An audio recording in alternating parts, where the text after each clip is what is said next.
When you haven't won a Stanley Cup for 40 years, I don't care how much talent you may or may not have, you're an underdog. The team I took over in 1982 was in the Detroit River, quite frankly. I don't mean to be rude or anything, but you don't have any kind of a hockey club. I knew that there were good players in Russia. The problem was there was an Iron Curtain.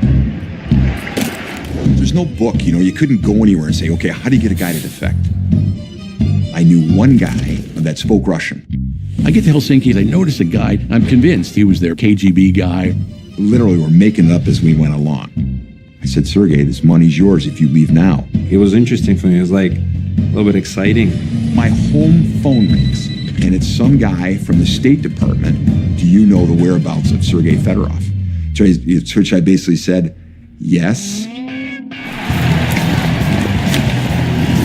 Very quickly, you're like, hey, this guy's pretty good, One of the most talented players I ever saw in my life. Scotty Bowman knew one thing, that the Russian game is played in 5-man units. First time in NHL history, 5 Russian guys playing in the same unit. That's a goal. They played a different style. It was keep away. I mean, literally, they would play keep away. No way. What is this, hockey night in Canada or hockey night in Russia?